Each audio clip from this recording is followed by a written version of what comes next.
የእናት ሀገር ኢራን ባንዲራ መሰለኝ የምትመቸኝ። እኔ ኢራናዊ ነኝ በነገራችን ላይ በዚህ ሰዓት ኢራናዊ ነኝ እኔ። ስለዚህ ሰዎች ጸሎት ማድረግ ካለባችሁ ድል ለኢራን እያላችሁ ጸሎት አድርጉ። ከሳምንት በኋላ ከባድ ጥቃት ይፈጸማል። ምን እንደሚሆን እናያለን። ከዛ በኋላ ከዚህ ጥቃት ከዳነች ደግሞ በነገራችን ላይ እዚህም እዛም ስንል አሪፍ ስለሆነ መልክም ስለሚኖረው ዝም ብለን በአንድ ጉዳይ ላይ መለጠፍም ስለሌለብን ሰዎች አብደዋል። ጋሼ አብዳለች። በነገራችን ላይ ሰው አልገባውም እንጂ አብዳለች። የምትይዘው የምትጨብተው ጠፍተዋታል። ጋሼ ትራምፕ ማለት ነው። ያኛው እብድ ደግሞ ብዙ ነገር እያለ ነው። ይሄ እንትና የሚባለው የእስራኤል እንትኑ ማለት ነው። የማይነካ ነው ይነኩት። ስለዚህ ከሳምንት በኋላ ከባድ ጥቃት ይፈጽማሉ ስለጨነቃቸው ማለት ነው። በጣም ከባድ ዝግጅት እየተደረገ ነው። ከዛ በኋላ ነው የምናየው። ራሳቸውን ጠብቁ ያልኳቸው ለዛ ነው። እነሱን ሲያጠቋቸው እነሱ ደግሞ አጠገባቸው ያሉ አረብ ሀገራትን ያጠቃሉ። ለዛ ነው ይሄ የውሃ መጣሪያም የመብራት ኃይልም ብዙ ነገር የነዳጅ ብዙ ነገር እንመታለን ስላሉ መጠንቀቅ አለባችሁ እናንተ ያልኳችሁ ቅድም ለዚህ ነው። ሰላም ለሰው ልጅ በሙሉ ይሁን። ኢራንን የማይደግፍ ብቻ ነው። ይገርማል። እኔ በዚህ ልክ ለእውነት ሰው ከሚበደል ሰው ጋር ነው ከሚበደል ጎን ነው መቆም ያለበት። ተበዳይ ነች እንትን ያላቸው ሰዎች አንቺ መታጠቅ የለብሽም ብለው ለሷ ወንጀል ያደረጉት ለምንድን ነው? እኔ በጣም ይገርመኛል። ራሳቸው ኒኩለርን ታጥቀው ለሷ ግን ወንጀል ያደረጉት ግን ውሸት ነው። ማጥፋት ስለፈለጉ ነው። እዛ አካባቢ ኃይለኛ የሆነ ሀገር እነሱን የሚገዳደር ሀገር መፈጠር የለበትም በሚል ምክንያት ነው ያመጡት እሱ እንጂ ስለታጠቀችም አይደለም። በነገራችን ላይ ታጥቃ ምንም ስለምታደርስ አይደለም። አታደርስም እኮ አሁን እሷ ብትታጠቅ አሁን ለምሳሌ ማንን ነው የምታጠቃበት? ማን ታጠቃለች? እስራኤልን እኮ በዛ ማጥቃት እኮ አይቻልም እኮ። የማይቻለው ደግሞ ብታጠቃት ራሷንም ስለምታጠቃ ማለት ተቃቅፈው ነው ያሉት። ራሷ ጋር የሚደርስ ጥቃት እንዴት ትፈጽመዋለች? እሷን ለምሳሌ አይሆንም። ግን ደግሞ ራሳቸውን የታጠቁት መሳሪያ መታጠቅ የለብሽም ብለው እያደቀቋት ነው። የድሮ ፖለቲካ እየተደገመ ነው ማለት ነው። የነ ሳዳም ሁሴን ፖለቲካ የነ ጋዳፊ ፖለቲካ ነው እየተደገመ ያለው። ማስወገድ ሲፈልጉ የሚፈጥሩትን ምክንያት ነው። ስለዚህ ሰውኑና ደግፏችሁ። ይሄ ሃይማኖት ምናምን የሚባል ነገር አይደለም። በጣም አንገዛም ስለሚሉ ነው። የሚገርም ታሪክ ያለው ሀገር ነው፣ ስፍራ ነው። የሚገርም የእውቀትም የፍልስፍናም ትውልዶች የወጡበት ምድር ነው። በነገራችን ላይ ኢራን የሚባለው ሀገር የሚገርም ነው። አንብቡ ስለሱ ማለት ነው። ስለዚህ የድሮ ታሪክ ያላቸው ሀገር ብዙ አመታትን ያስቆጠሩ ሀገራትን መቀጠል ያለባቸው የሚል እንትንም አላቸው፣ እምነት አላቸው። አሁን ለምሳሌ እንደነ ኢራን፣ እንደነ ግብጽ፣ እንደነ ኢትዮጵያ፣ እንደነ ሳውዲ ምናምን የሚባል ሀገር አንደኛ መቀጠል የለበትም። ከቀጠለ ደግሞ ኃይለኛ መሆን የለበትም። እንደነ ኢራቅ መቀጠል የለበትም ተብሎ ነው የሚታመነው። አይፈለግም። እሷን ቢያደቋት ተመልሰው ሌላ ሀገር ያጠቃሉ። ሳውዲ ያጠቃሉ። እሷን ቢያደቋት ግብጽ ያጠቃሉ። ግብጽን አጥቅተው ኢትዮጵያን ያጠቋታል። በነገራችን ከዛ ታላቅ እስራኤል ትፈጠራለች ማለት ነው። ግብዳ የሆነች ጫፏ ምንድነው ቀይ ባህርን የተቆጣጠረች ኢትዮጵያ ድረስ የተዘረጋ እስራኤል የሚባል ትልቅ ሀገር ሊፈጠር ማለት ነው። አዲስ ሀገር። ለዚህ ነው አላማቸው። የራሳቸው ጉዳይ። እኛ የፈለገ ነገር ብናወራ ምንም ማድረግ አንችልም። ውስጣችን ያለውን ስሜት እንትን ከማድረግ ውጪ አወራንም ከማለት ውጪ ምንም የምናደርገው ነገር የለም። ሰዎች ከታች ያላችሁ ሰዎች ገብታችሁ ሰላም ብትሉን ደስ ይለን ነበረ። በዚህ ልክ መናናቅ ግን ይደብራል እውነት ለመናገር። አንዳንድ ሰዎች ስማችሁ ሳልጠራ ገብታችሁ ሰላም ብትሉ መልካም ነው። በዚህ አጋጣሚ በጣም ያሳዘኑኝ የእስራኤል ቡችሎች ውጡ ሲባሉ አላሳዘኑህም? ግን ይሻላል እኮ ታዲያ ቆሻሻ መተላለፊያ ቱቦ ውስጥ ከሚደበቁ ወደ ሀገራቸው መለሱ የተሻለ ነው። እንዴ ይሻላቸዋል እኮ እንዴ። ኢትዮጵያ ውስጥ ቁጭ ብለው ፀሐይን እየመቆጠሩነት ምን እንደሚሆን አያይም እንዴ? የሽንት ቤት እንትን መተላለፊያ ቱቦ ውስጥ ገብቶ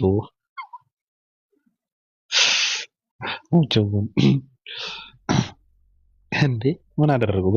በዚህ ልክማ መገፋት የለባቸው። እኔ ደደብ የሚባለው አሁን የኢትዮጵያ መንግስት የሚባለው አሁን ከተቀበላቸው እነዚህ ሰዎች ደደብ ነው። እየተቀበለ ወይ መረሸን አለበት ወይ እስር ቤት ውስጥ ነው መክተት ያለበት። እስር ቤት ውስጥ ነበራችሁ። ስለዚህ እዛ እየተራባችሁም እየተጠማችሁም ከነበራችሁበት እስር ቤት እዚህ ጋር እንጀራችሁን እየበላችሁ እንጀራ በሽሮ ብትታሰሩ ይሻላል፣ ሞቅ ያለ እስር ቤት ውስጥ አስገባችኋለሁ ብሎ ማጎር አለበት። እነዚህ ለማኞች። እሺ ሚታ አባቱ ነይ አዲስ ዓለም አለሽ?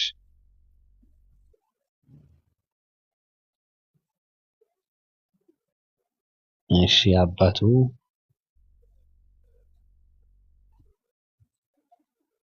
ሬነር አለ። እስኪ ተንፍስና እንትን እንበል። አለው ወጥ ያለው ሐሳብ አለ። እንትን ከመውጣታችን በፊት የምትለው ነገር ካለ እስኪ። ያው እናመሰግናለን ሐሳባችን ስለገለጽንበት ቴንኪው። ሌላ ምለው ነገር የለኝም። አዎ እኔ ፖለቲከኛ ነኝ። ፖለቲከኛ ነኝ ስላችሁ ፖለቲካ ቃለው ሳይሆን ስለ ፖለቲካ አወራለሁ ነው። እና የፈለኩት ነገር ደግሞ ስለማወራ እውነትን እንትን አልላትም። እና ስለ ኢትዮጵያ መንግስት ሳወራ ዝም ብዬ ከመሬት ተነስቼ አይደለም ማወራው። እና አንዳንዴ ሀሳብን የመቀበል እንትን ሊኖራችሁ ይገባል።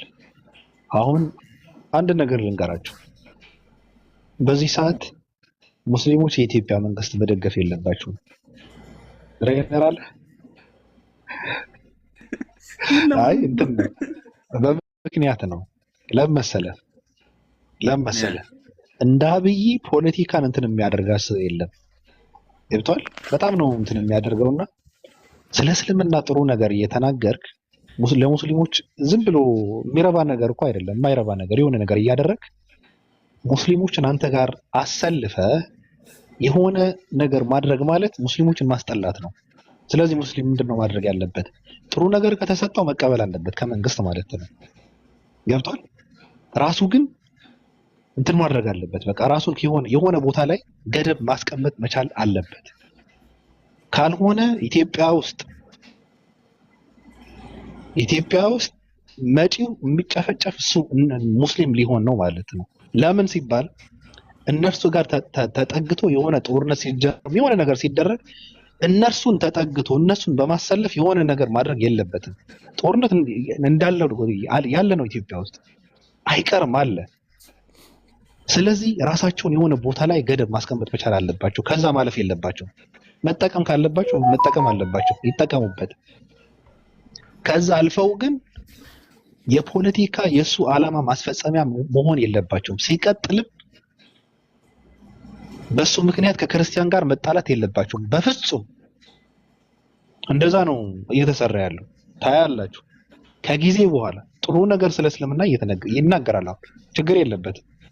ሲበርደው ይናገራል፣ እንትን ሲለው ደግሞ ስለ እንትና ይናገራል። ችግር የለበትም። አንዳንድ ሰዎችን በማሰለፍ ደግሞ ስለሱ ለክርስቲያኖች መልስ የሚሰጡ ሙስሊሞች ካደረገ ነገ ተጨፍጫፊ የሚሆኑ ሰዎች ወይም እንደ ጠላት የሚታዩ ሰዎች፣ ሌላ መንግስት ደግሞ ቢመጣ እንደ ጠላት የሚታዩ ሰዎች እነሱ ሊሆኑ ነው ማለት ነው። በቃ የማንንም ዓላማ ማስፈጸሚያ መሆን የለበትም። አለቀ። እንደዛ መሆን አለበት። ክርስቲያንም እንደዛ ነው መሆን አለበት ብዬ ነው የማምነው። አሁን ግን ወደ ሙስሊሞችን ስለተለጠፈ ነው እና ጠላታቸው እንደሆነም መርሳት የለባቸውም። አንድ ሰው በሀገሩ የሚገባውን ነገር ስላገኘ አመሰግናለሁ ብሎ በዚህ ልክ ራሱን ዝቅ ማድረግ የለበትም ብዬ ነው የማምነው። አንድ ሙስሊም ኢትዮጵያ ሀገሩ ነው፣ ማግኘት ያለበትን ነገር ስላገኘ አመሰግናለሁ። ይሄ ምንድን ነው እላይ መስቀል የለበትም እና ልክ አልፎ ደግሞ የእስራኤል ደጋፊ ነው። እውነቱን ለመናገር እኮ እኔ አረሳመውን ባለፈው አክቹአሊ ቆየ ነው፣ ግን ለምሳሌ ምንም አይነት መፍትሄ እንዳልሰጡት ያለ ሰሜን ክልል አንደኛ መስጊድ የለም፣ አክሱም አካባቢ በተለይ እና ደግሞ እንትን ምን ነው የትምህርት ሚኒስቴር ስራ የራሱ ፓርት ስለሆነ ሂጃብ እና ኒቃብ እየለያየ ምናምን ሲያወሩ ነበርና እኔ አረሳም። እኔ አሁን እንደ አንድ ሙስሊም በጣም የሚያናድድ ነገር ነው። ኦልሞስት ያው ዲኑ ላይ እንትን እንደማለት ነው፣ እስልምና እንደመዳፈር ነውና እኔ ደጋፊው አይደለም። አክቹአሊ እኔ ደጋፊው አይደለም፣ ግን የተሻለ መብት አለው አሁን እስልምና በፊት አሁን ከነበሩት መሪዎች የተሻለ በዚህ ጊዜ አሁን የተሻለ ነው። አዲስ አበባ ውስጥ ራሱ እንትን ለማለት ማለት ነው ከነ ለማርያም ከነ መለስ ምናምን እንደዛ ማለት የለብህም እኮ ነው የምለው። ታዲያ ቀጥል ጨርስና ያ የተቆ አሁንማ እኮ ምርጫ እኮ ነው። ምርጫ ስታደርግ እንዴት መሰለህ ካለው ነው የምትመርጠው፣ ከሌለው ምንም ማድረግ አትችልም። እንግዲህ ያው የተሻለ ምናምን የሚያናድደው ላይክ አሪፍ ተቀናቃኝ የሙስሊም ፓርቲ ምናምን ይባል ነገር መኖር ነበረበት። አክቹአሊ ራሱን የቻለ ምናምን በጣም ፖለቲካ ላይ የሚሳተፉ ሙስሊሞች መኖር ነበረባቸው። ግን አሁን ካለ ነው የምትመርጠው፣ ከሌለ አትመርጥም። ምንም ማድረግ አትችልም። ሰው እንትን ነው የምታየው ምን ይባለው ሪላቲቭ ነው በቃ ምን ይባለው ወይ ካለው አማራጭ መምረጥ አለብህ እና አንጻራዊ ነው። ከአንጻራዊ ደግሞ ያው የተሻለ ነው ብዬ ማስበው እሱ ነው አሁን ካሉት ማለት ነው። ሌሎቹ አይ ዶንት ኖ እቅድ ራሱ ያላቸው አይመስለኝም እኔ ሳስበው ማለት ነው። እና የተሻለ ነገር አለው ብዬ አስባለሁ እኔ እኮ። አንተ አሁን ችግሩ ምን አለ መሰለህ? አሁን ችግሩ የአብይ አህመድ ሙስሊሞች ኢትዮጵያ ውስጥ የተሻለ መብት ያገኙት አብይ አህመድ ከሱ በፊት የነበሩ ሰዎች ፍትሃዊ ስለሆኑ ሳይሆን ከሱ በፊት የነበሩ የማይነቀሉ መንግስታትን የነቀለ የሙስሊሞችን ትግል ስለነበረ የሱ ውጤት እንጂ የአብይ አህመድ ፍትሃዊነት አይደለም። ድምጻችን ይሰማ የሚባሉ ብዙ ወጣቶችን ተሰውተው ኢትዮጵያ ውስጥ ማንንም መንግስት ማንም ያልነካው ማለት ከማንንም ቀድመው ተነስተው ትግል አድርገው ያመጡትን የሱ ውጤት እንጂ የአብይ አህመድ ፍትሃዊነት አያሳይም ይሄ ስራ። እኔ በጣም የሚገርመኝ ማዝነው ለዚህ ነው።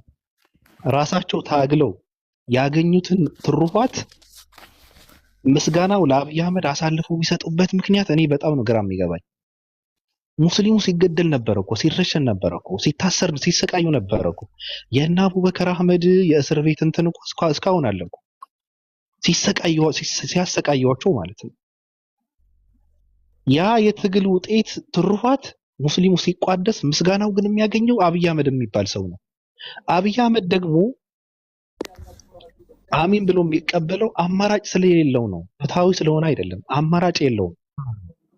አይ ካለ ደግሞ እንኳን ለአብይ አህመድ ለሚንገዳገድ ስርዓት ይቅርና ከዛ በፊት ባንኩም ታንኩም አገሪቷም እንደፈለጉ በዲፕሎማስም ከማንንም ሰው ጋር ሆነው ተቆጣጥረዋት የነበሩ ስርዓት የፈነቀለ ህዝብ ነው። አያስቀጥለውም። ይሄን ስለሚያውቅ ነው። ገብቷል? እኔ በጣም ነው የማዝነው። መደገፍ መውደድ ሌላ ነገር ነው። ሰው የመውደድ መብት አለው፣ የመደገፍ መብት አለው። ትናንት ሰዎች መስዋዕት ከፍለው ያመጡትን ውጤት ትሩፋት ግን ምስጋናው እነዚህ የሞቱ ሰዎች ነው እንጂ ማግኘት ያለባቸው ሲታገሉ የነበሩ ውጭ የነበረ ሰው አይደለም። ስልጣን ላይ ቁጭ ብሎ ያለ ስርዓት አይደለም። ምስጋናውን ሊያገኝ የሚገባው ማንንም አካል የመደገፍም የመውደድም መብት አለው። አይመለከተኝም። እኔ እንትን አለው በጣም ከምጠየፈው ከምንቀውም ሰው ነው። በነገራችን ላይ እኔ በጣም ነው የምጠየፈው የምንቀው። ዛሬ የተናገረው ነገ የማይደግም ሰው ነው። የመሪነት ቁመና የሌለው ሰው ብዬ ማምን ሰው ነኝ እኔ። ኢትዮጵያን ያዋረደ ሰው ነው ብዬ ነው ማምነው እኔ። የኢትዮጵያ ሕዝብ አዲስ አበባን እንትን በማድረግ ማይረቡ በሌላ ዓለም ላይ የልጆች መጫወቻ በሆኑ እንትኖችን አዲስ አበባን በማሳመር የኢትዮጵያ ሕዝብ በረሃብ እንዲሞት የሚያደርግ ሰው ነው ብዬ ነው የማምነው። እኔ የተዘጋ አይምሮ የለኝም። እኔ በቀላሉ የሚሸወድ አይምሮ የለኝም። ኢትዮጵያ ማለት አዲስ አበባ ማለት አይደለም። አዲስ አበባ እየተተከሉ መብራቶች በሌላ ዓለም የልጆች መጫወቻ ናቸው። ይሄ ለኔ አይሸውደኝም። የሚራብ ህዝብ አለ ኢትዮጵያ ውስጥ ሰርቶ የሚገባ የነበረ ኢትዮጵያ ውስጥ ከስራው እንትን ስራውን የፈረሰበት ቤቱን የፈረሰበት እናቱ እህቱ የሞተበት ኢትዮጵያዊ አለ በዚህ ሰዓት። ስለዚህ ቢያንስ እንኳን ስትደግፉም ስትቃወሙም እነዚህ ሰዎች ምክንያት ውስጥ በማስገባት መሆን አለበት። በቃ አለቀ። መብታችሁ እኮ ነው፣ መደገፍ መብታችሁ ነው። ምክንያታዊ ሆኑ። ለምንድን ነው የምትደግፉት? እስኪ የሚደገፍ ነገር ካለው እንኳን ለምሳሌ ስትደግፉ ያ ያደረገው ጥፋት ያጠፋውን ጥፋት በመካድ መሆን የለበትም።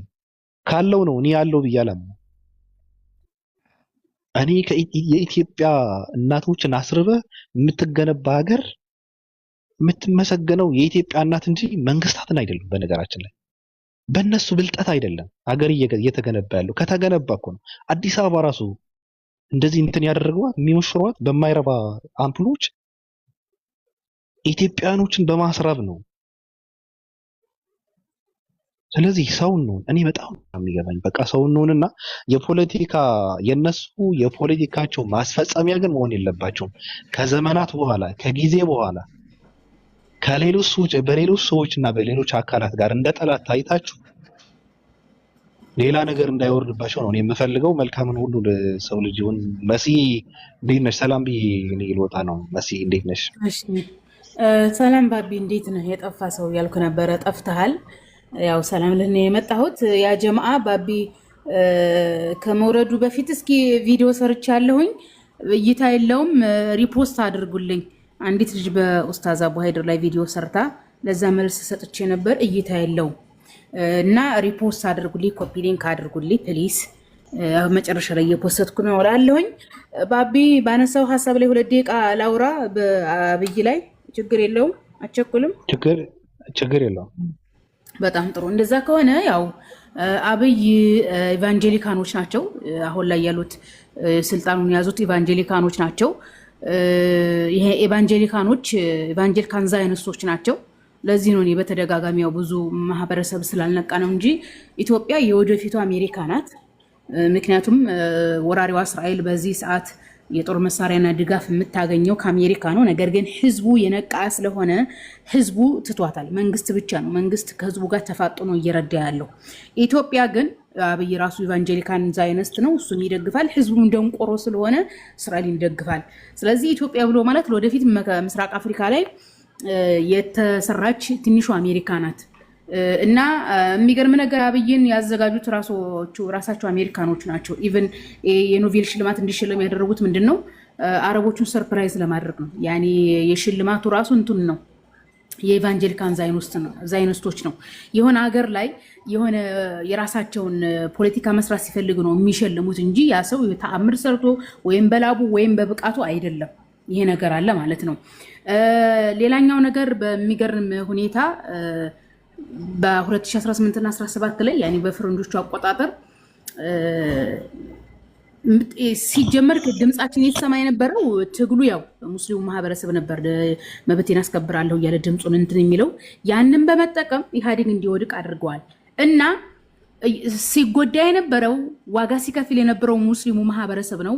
ሙስሊሙ ማህበረሰብ ወደ የታጠጋጉት ወደ ኦሮሚያ ክልል እንትን አስገቡት። ታውቃለህ? ኦሮሚያ ክልል አስተዳደር አስገቡት። ኦሮሚያ ክልል አስተዳደር 99% ጴንጤዎች ናቸው።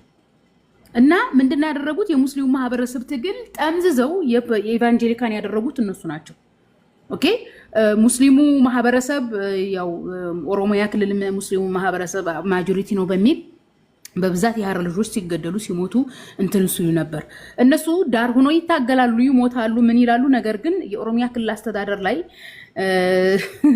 ማን እንዳለ አያውቁም ነበር እና ሽወዳ ምናምን የተሰራው እዛ ላይ ነው። ኢቭን ኦሮሚያ ክልል አስተዳደር ላይ ያሉት ኢቫንጀሊካን ስለነበሩ በነዩ ጩፋ በኩል ትንቢት አስመስለው ሲያስነግሩ ነበር 2017-18 ላይ ማለት ነው። ምን እያስባሉ ኢትዮጵያን የሚመራት ጴንጤ ነው እያሉ ማለት ነው። ያኔ አብይን የሆነ ጴንጤ እንደሚያስመርጡ እንትን እዛ ውስጥ ለውስጥ ተነጋግረው እንትን ያሉት ማለት ነው፣ የሚያውቁት ማለት ነው። እና ኢቭን ራሱ ባክግራውንዱ ሙስሊም የሆነ ያመጡት ሆን ብለው አውቀው ነው እንጂ ኦሮሚያ አስተዳደር ላይ በሰዓቱ ጴንጤ የነበረ ዶክተሬት የነበረው ከአብይ በእድሜና በግንዛቤ የተሻለ ሰው ነበር እና አባዱላ ምናምን ነበሩ። ግን እሱን ያደረገው ለምንድን ነው? በቃ ኦሮሞ አሸነፈ ስልጣን ያዘ የሚባሉ ፕሮፓጋንዳ በመስራት አለቀ። እሱ ጴንጤ ስለሆነ የኦሮሞውን ሙስሊሙን ወጣቱን ወደ ጴንጤ ለማስገባት ነው እንደዛ ያደረጉት ታውቃለህ። እና ሴራቸው ሴራ ከባድ ነው፣ ያኔ በጣም አደገኛ ናቸው። እና ደግሞ አሁን እዚህ ሶሻል ሚዲያ ላይ ሙስሊም የሚያስብሉት ለምንድን ነው? ኖርማሊ ቫይራል ልክ እንደ ቲክቶከር ቪዲዮ ቫይራል እንዲሆን ታዋቂ ለመሆን ምናምን እንደሚባለው የሙስሊሙን ልብ እንትን ለማለት ነው። እና ሙስሊሙ ማህበረሰብ ደግሞ ለረጅም ጊዜ ኢትዮጵያ ውስጥ የፖለቲካዊ ተሳትፎ ሆነ የማህበራዊ ተሳትፎ አልነበረውም። ያኒ ድሞ ሆኖ የኖረ ማህበረሰብ ነው። እና ፖለቲካ ላይ ለምናምን አይሳተፍም ላላችሁት ሙስሊም ሲጀመር ፖለቲካ ላይ ቢሳተፍም ስኬታማ አይሆንም። አንደኛ ሙስሊሙ ማህበረሰብ በቁጥር አናሳ ነው፣ እንደ ለብቻው ነው የሚቆጠረው። ግን ወደ ክርስትና ስንመጣ ግን አሁን ኦርቶዶክሶቹ ሙስሊምን አይመርጡም የፈለገ ቢሆን። አሁን በዚህ ሰዓት ራሱ የሚገዙት ኢቫንጀሊካኖች እንደሆኑ እያወቁ እነ ዘመድኩን ሙስሊም በዛ ምናምን የሚሉት ለዛ ነው። ምክንያቱም አዘለም ማቀፈም ፕሮቴስታንት ቢሆኑም ለነሱ ክርስቲያኖች ናቸው፣ ካቶሊኮችም አሉ። ስለዚህ ፕሮቴስታንት፣ ካቶሊክ፣ ኦርቶዶክስ የሚለው ተደምሮ 80% ይሆናሉ። ኦኬ። ሲቀጥልም ደግሞ ኢትዮጵያ ውስጥ አንድ ሰው በቃ የአስተዳደር ብቃት ራሱ ያለው ሰው አይኖርም። አንድ ሰው ወደ አስተዳደር ለመምጣት እኮ በሁሉም የኢትዮጵያ ክፍል ያለው ማህበረሰብ የህዝብን ሁኔታ ማወቅ አለብህ። በዛ ላይ ኢኮኖሚ ያስፈልጋል። ስለዚህ ኢኮኖሚ የለም፣ የህዝብ አንድነት የለም። እንዴ በተለያየ አካባቢ በስንዴና በዘይት የሚሸጥ ህዝብ እንዳለ አያውቅም እኮ። በስንዴና በዘይት የምትሸጥ እናት አለች እኮ። ባሏ አስወልዷት ትቷት ጠፍቶ የፕሮቴስታንት ቸርች በስንዴ የምትገዛት እናት እንዳለች የማያውቅ ሰው እንዴት ብሎ ነው ወደ ፖለቲካ የሚገባው? ስለዚህ አንድ ሰው ዝም ብሎ በስሜት ለሙስሊሙ አይሳተፍም ብሎ ተነስቶ የሚሳተፍ ውጤት የሌለው ስራ ነው። እና ይሄ ረጅም ጊዜ ጥናት የተደረገበት ብዙ የሚካሄድበት ነው። እና አብይ ራሱ ይሄ አሜሪካን ፕሮቴስታንቶች መካከል ምስራቅ አፍሪካ ላይ ሙስሊም ኢቫንጀሊክ ሶሳይቲ መፍጠር ይፈልጋሉ። አብይ እሱ ሙስሊም ኢቫንጀሊክ ነው። በነገራችን ላይ ሙስሊም ኢቫንጀሊክ ብሎ ማለት ከሙስሊም ቤተሰብ የምታወጣቸው ወደ ክርስትና የገቡ ማለት ነው። ስለዚህ አንዱ ማሳያ ነው እሱ ራሱ ሙስሊም ኢቫንጀሊክ ኢቫንጀሊካን ዛይነስት የሚባሉት እንጂ ለሙስሊም ማህበረሰብ የሚጨነቁ ምናምን በጭራሽ። እስልምናን እንደውም እኮ የፕሮቴስታንት ቤተክርስቲያን ሚሽነሪዎች ምን ታውቃለህ፣ የነብዩን ፈለግ ተከትለን እስልምና እናጠፋለን የሚሉ ናቸው ታውቃለህ። እስከዚህ ደረጃ ናቸው። እና ኢትዮጵያ እጅግ አደገኛ ሀገር ናት ለወደፊት።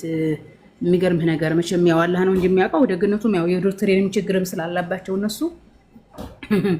እንጂ ያው መቼም አልሐምዱሊላህ ለክልሃል ነው። ይሄን ይመስላል። ይሄንን ለማለት ነው ባቢ። ያው ቴንክ ዩ። አንድ ደንቆሮ ከታች አብይ ኦሮሞ ስለሆነ ነው ይላል። ኦሮሞ እንደ ኦሮሞ በዚህ ሰዓት እየተጨፈጨፈና እየተራበ ያለ ህዝብ አለ እንዴ? አንተ አሁን ስለ ኦሮሞ ልታወራ ነው? አንተ አሁን ሞራል አለ? አንተ አሁን ስለ ኦሮሞ ህዝብ ልታወራ? በጣም መጥፎ ናቸው እነሱ። ሲጀምር አውቆ ነው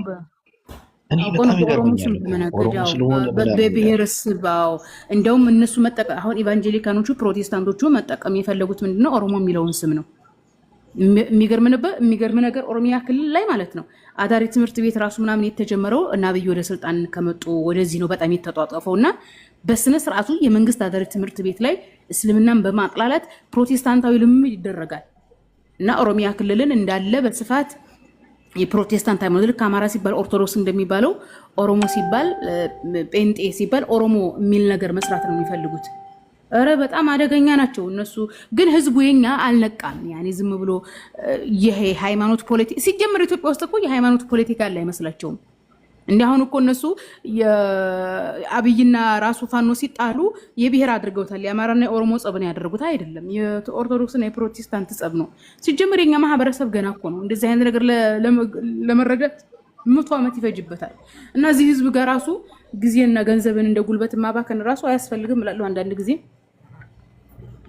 ቅድም ግን እስልምና ምንድን ነው ኢትዮጵያ ውስጥ አንድ ሙስሊም የፖለቲካ ብቃት ያለው አይመስለኝም ስትይ፣ እንደዛ ሳይሆን ምንድን ነው ቅድም እንደና አብይ ከኋላ ሆነው ጆሮአቸውን ይዘው እንደሚያሽከረክሯቸው ሁላ ልክ እንደና አብይ ደግሞ ታማኝ ሆኖ ሊያገለግል የሚችል ሙስሊም የለም ብለው ስለሚያምኑ ወደ ስልጣን መምጣት ያለባቸው ምንድን ነው ባሪያ ሆኖ ማገልገል የሚችሉ ሰዎች መምጣት አለባቸው። እንደዚህ የሚሆኑ ሰዎች ደግሞ አረቡ ዓለምን በመጠየፍ ወደ ምዕራቡ ዓለም የሚያደላ ክርስቲያኑ ነው። ስለዚህ ከነሱ መሀል አውጥተን ባሪያ ሆኖ በእጁና እግሩን አስረን አይኑን ጨፍነን ሊያገለግለን የሚችል አካል የሚወጣው ከዛ ነው ብለው ስለሚያምኑ ነው እንጂ በፖለቲካ ብቃትም ኢትዮጵያ ውስጥ አብይ አህመድን የሚመራትን ሀገር ማንም የበግ ጠባቂ በስነ ስርዓት ሊመራት ይችላል። ኢትዮጵያ በነገርሽ ላይ እንኳን ማንንም ሰው ይቀርና አብይም ሀገር እየመራ ከተባለ ማለት ነው። ስለዚህ ብቃት ያላቸው የፖለቲካ ብቃት ያላቸው ሰዎች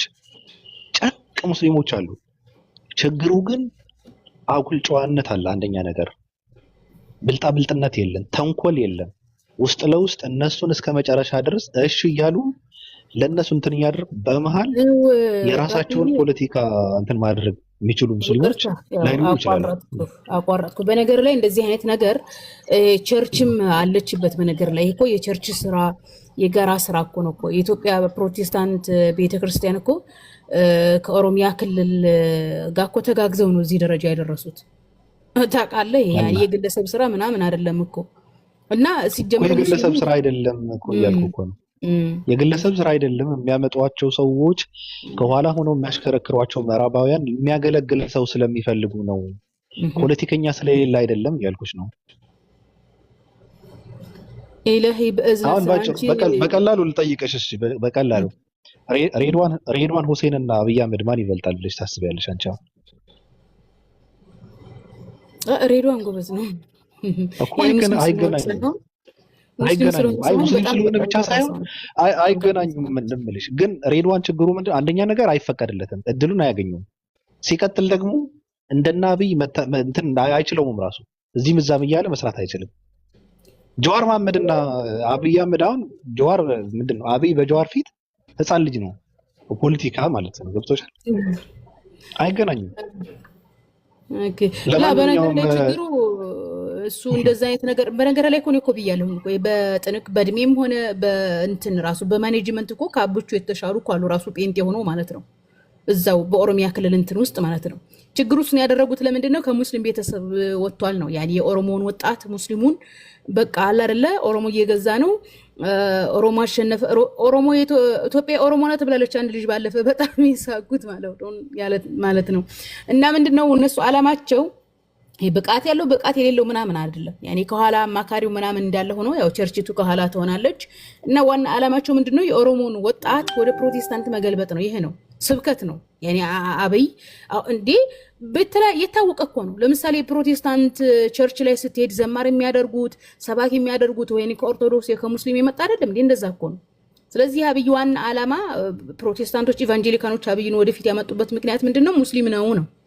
ስለዚህ ኦሮሞን ሙስሊም ለማማለል ነው እንጂ በግንዛቤም ሆነ በእድሜም ሆነ በትምህርት ደረጃ በማኔጅመንት ከሱ የሚሻሉ እኮ ጴንጤዎች አሉ እኮ። ለምሳሌ እና አባዱላ ገመዳ ለምሳሌ ረጅም ጊዜ ኢህአዴግን አገልግሏል። ብዙ ልምድ ያለው ከሱ የተሻለ ነገር ግን እንትሩ ባግራውንዱ የጴንጤ የክርስቲያን ቤተሰብ ነው። አብይ የመጣበት ትልቁ ምክንያት ምንድነው? ሙስሊም ስለሆነ ነው። ሙስሊሙን ወጣት እንትን ለማማለል የተደረገ ነው። ይህን ይመስላል። አመሰግናለሁ። ሁላችሁንም ጥበበኞች ሁኑ፣ ሁላችሁንም አንባቢ ሁኑ፣ ሁላችሁንም ከሁሉም ነፃ ሆናችሁ ሸር አድርጉ። ቤት የገቡና ያኔ እኔ ወዳጆች ምናምን ቀጥል ንገሪያቸው። ያ እንደ ቅድሙ ነው። ይቅርታ አቋረጥኩ። እንደ ቅድሙ ነው። እንትን በሉልኝ። ጁንዱላህን አያሳልፉትም ውዴ። እነሱ ሙስሊም ባክግራውንድ ያለበትን ስልጣን አይሰጡም። ከአሁን በፊት እኮ አንድ የሆነ ሙስሊም ሰው ለእንትን ተወዳድሮ ለፕሬዚዳንትነት ተወዳድሮ ሙስሊም ነው ብለው አባረውታል። አይቻልም። ኦሮሚያ ክልል አስተዳደር ላይ እኮ 99 በመቶ እኮ ጴንጤዎች ናቸው። ህዝቡ ሙስሊሙ በቁጥር ብዙ ነው ቢባልም እና ብቻ እንደዚህ አይነቱን ሴራና ሚስጥር ስለማታውቁ ነው እናንተ ዝም በሉ የምትሉት። ስሜታችሁን ይኮረኩራቸዋል አይደል? ቡቹ ሶሻል ሚዲያ ላይ ይወጣና እስልምና ሙስሊም ዑመር እንዲህ ብሎ ነብዩ እንዲህ ብሎ እያለ ይሸውዳቸዋል። በነገራችን ላይ ጴንጤ ያፈቅቤ ነው። እንደ ጴንጤ አደገኛ ሰው የለም። ጴንጤ የእስልምና ጠላት ነው። እነሱ እንደው ሙስልምና እናጠፋለን የሚሉ ነው። በነገራችን ላይ በዙ አጋጣሚ ኢትዮጵያ እዚህ ምስራቅ አፍሪካ ላይ ኬንያንና ኡጋንዳን ይዛ በተለይ ኦሮሚያ ክልልን ይዞ ትልቅ የጴንጤ ሀገር እንሰራለን ብለው ነው የሚያስቡት። እናንተ አታውቁም። ዝም ብላችሁ እዚህ የሚቆራረጡን የአብይን ቪዲዮ ታቅፋችሁ ኑሩ። በእርግጥ ያው አላህ ነው እንትን የሚለው እንጂ በእናንተ አስተሳሰብና በእናንተ ስሜት ማዕንድና ፈላህ አስለን ማነፍላህ የተሻለ ማን አለ? መሲ እስቲ ንገሪኝ። ምን አሁን እንደው ካለው እንደው ልምረጥ ብትይ ማን ነው የምትመርጪው አንቺ? እኔ አልመርጥም፣ በጭራሽ አልመርጥም። የትኛውን የፖለቲካ እንትን አልመርጥም እኮ። አለመምረጥማ ይቻላል፣ እሱማ እኮ ይቻላል። ግን አንጻራዊ ነው ሁሉም ነገር እኮ አንጻራዊ ቢሆንም እኔ አንጻራዊ ነው ያወራሁት ቅድም ጀምሮ በአንጻራዊነት ደረጃ የተሻለ የምታስቢው አብይን ነው። ሌላ ምንም ከማን ጋር ነው እያነጻጸርክ ያለው? ባናነጻጽርም የነሱ ናቸው። ችግሩ እኮ አብይ ከአክቲቪስቶችን እያነጻጸርከው እኮ ነው። ችግሩ ምን አለ መሰለህ፣ ሚዲያ ላይ ከምናውቃቸው ሚጢጤዎችን አነጻጽረህ ከሆነ አብይ ልትመርጥ ትችላለህ። ስንት የተማረ ሰው አለ ኢትዮጵያ ውስጥ። አሁን ሬነር ምን ሆነ ነው? ስንት የተማሩ ሰዎች አሉ ነው። አሁን ኢቭን ለምሳሌ ጀዋር እሺ ጥሩ ፖለቲከኛ ነው፣ ግን ራሱ ወደ አመራር መምጣት የማይችል ከሆነ በቃ ብቁ አይደለም ማለት ነው። እንዴ እየተወገደ ነው። ምን ያደርግ አሁን? ከዛ በላይ ምን ይስራ? ቻንሱ በነበረበት ሰዓት ቻንሱን አልተጠቀመም። ቻንሱ እንዳይጠቀም ከዛ በላይ ከመታሰር በላይ ምን ያደርግ? እሺ ምን ማድረግ መስዋዕት ነበረበት? እና ለአብይ አሳልፎ ሲሰጥ እኮ ነበረበት እኮ እሱ ምኑ አብይ ወደ ስልጣን ሲመጣ አሳልፎ የሰጠው ነገር የለም። ሬነሪ አሳልፎ የሰጠው ነገር የለም። አብይ አህመድ ስልጣን ላይ የተቀመጠው በለማ ፍቃድ ወይም በጀዋር ፍላጎት አይደለም። የሚገርም ነገር እነሱ አሳልፈው ስለሰጡት አይደለም። እንዴ እነሱ አሳልፈው ስለሰጡ አይደለም። ሌሎች እዛ ጋር መቀመጥ ስላለበት ስለፈቀዱ ነው። ሌሎች ትልልቅ ሀገራት ማለት ነው። እኔ እሱና እንዴት ነው ማስበው መሰለህ ባቢያው ነው እዛ ጋር ለመድረስም አቅም ይፈልጋል፣ ችሎታ ይፈልጋል። ዋቴቨር ምንም ያክል ክፉ የሚሆነው እና ታዲያ እንደዛ ከሆነ እኮ ፖለቲካ ራሱ አይሆንም። እንካ ብሎ ለሙስሊም ስልጣን አሳልፎ ከሰጡ እኮ የፍቅር እንትን ነው የሚሆነው፣ ግብዣ ነው የሚሆነው እንጂ ፖለቲካ አሸንፈ ነው በጉልበት የሚሆን በአይምሮ በልጠ ነው መገኘት የምትችለውና በልጦ ካልተገኘው የለም ነው በቃ ሌላ ምንም ማድረግ አይቻልም። እሺ አመሰግናለሁ። ሰዎች ከልብ ነው መወዳችሁ ማከብራችሁ። አሁን መውጣት አለብኝ። ምናልባት ወደ ኋላ አካባቢ ደግሞ ከተመቸን ትንሽ ገብተን ደግሞ ትንሽ ጮት እናደርጋለን። ትንሽ ከተመቸን በእውነት እኔ እወዳችኋለሁ፣ አከብራችኋለሁ። እስካሁን ተጫውተናል። እንደውም ሬነር ስጣቸው፣ የሚጠይቅህን ሰው መሰንጀር ስጠው። ምቀኛ አትሆን። የማገኘውን ነገር እኔ እኮ ሼራ አልሰራ ብሎኝ ነው ምኑ እንጂ ልሰጥልህ ነበር በፊት ሼራ ነው ሎክድ ምናምን ነው ምንድን ነው አልሰራል ሜሴንጀር ነው ሜሴንጀር አይደል? ምንድን ነው የማይሰራልህ? ሜሴንጀር አካውንት ነው። አዎ እኮ ሼር ላደርግ ብዬ እምቢ አለ። ስክሪንሻት አድርገህ አሰጣቸውም ራሳቸው ሰርች አድርገው ይገባል እኮ። ይሄ ፈለገ ነገር ብትል ያለ ዩዘርኔም ይመጣል እንዴ ታዲያ? በስም እኮ አይመጣም። ይመጣል። ምን ሆነህ ነው? ኧረ ይመጣል። ዝም ብለህ ፕሮፋይልን ስክሪንሾት አድርገህ የፌስቡክ እንትኔን ማለት ነው ትሰጣቸዋለህ። በቃ እሺ እየመጣችሁ እየከፈላችሁ ሰዱ ቻርጅ እናደርጋለን። እየከፈላችሁ ትወስዳላችሁ። አስከፍለውም በሆነ አሳልፈህ ስጣቸው። በቃ የኔ መሰንጀር ያላችሁ ሰዎች ስጧቸው። እኔ እንደምታውቁት እኮ ነው ስለሚሸምመኝ ነው እንጂ ምንድን ነው ስክሪንሾት አድርጌ ስቶሪ ባደረግ ደስ ይለኛል። እኔ ሊንኩን ባስቀምጥላችሁ ደስ ይለኛል፣ ግን ይሸምመኛል ምናምን። ይሄ ራስን መቆለል ምናምን የሚባለው ነገር የለም። እንደዛ ነው። ችግር የለውም። በነፃ የምሰጣቸው ሰዎች ይኖራሉ፣ በከፍዬ የምሰጣቸው ሰዎች ይኖራሉ። እና ለሁሉም አንድ አይነት አይደለም። ብቻ እኔን ጠይቁኝ የምትፈልጉ። ማን እንደሚፈልግ ማወቅ ራሱ ጥሩ ነው። ሞናሊዛውት ከጠየቀው እኔ ራሴ እከፍላለሁ። ዝም ብለህ አሳልፍ እንዴ ሳይኮ ትሰራባቸዋለህ። ማን እንደሚፈልግ እናውቃለን። ያኔ ላኑ